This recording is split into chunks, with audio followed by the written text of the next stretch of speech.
soddon iyo shan sano ilaa 40 sano adigoo jira aad tolkaaga barat hal shaqaa markaas kuu furan bis gruupka qaraabada ee whatsappka ayaa waxa ka noqonaya admin kadib waxa lagu wareejaa buug weyn oo ku qoran tahay deynta iyo qaaraanka iyo wax walba ku qoran yihiin odayaashii marka mid u kala baranaya kii lacag leh kii shiid ah kii sokorta qaba xataa waa baranay maqaayada geene xaaji hebel sokorta laga yareeyo xaaji hebel wuxuu jecel yahay shaax sanjibiil kale ha loo shubo shaqadaas ku furan odayaashaas aad la socotid adiga hal magac ay ku bixinayaan waa la yaqaanaa waxay dhahan qofka asigoo weyn talka soo galo waxa la yiraahdaa lehelow waxay leeyihiin lehelowga Soomaaliyeed aray lehelowga waxa noo qoran la adin lagu amaana u malaysaa laakiin waa qof la soo helaa iska taa 40 sano inta ku maqnay 30 sano dadkan kadib Facebook soo fadhiisanaya qadka furanay waxa leedahay anoo reer hebel xuquuqdaas naga maqan xaqaas aan leenahay taariikh beenha alifay waxa leedahay abe wuxuu ahaa ninka ugu horeeyay oo Soomaaliya sokor keenay adeerkay ka sii darnaa leedahay wuxuu ahaa ninka ugu horeeyay faras fuulo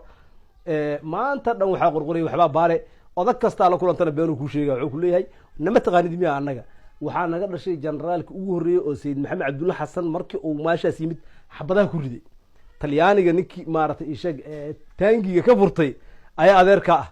waxa maanta dhan qorqoray buuga dadka hadhow marka adoo indha cadays oo bidaar leh waxa uu la soo fadhiisanay meesha fadhi ku dirka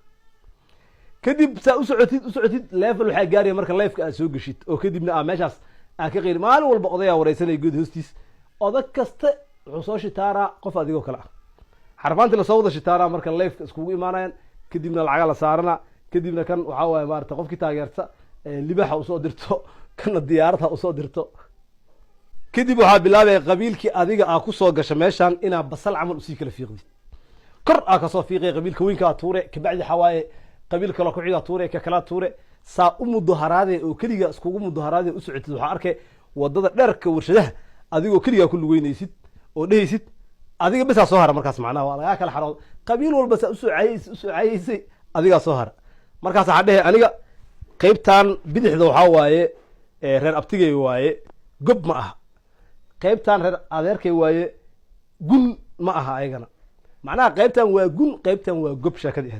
sheekadaas macnaha ku soo aruure maxay yeelay hadda ka hor ayaa maartay ratiya ceel uga dhacay kadib way soo baxsan waayeen saasay gun ku noqdeen alada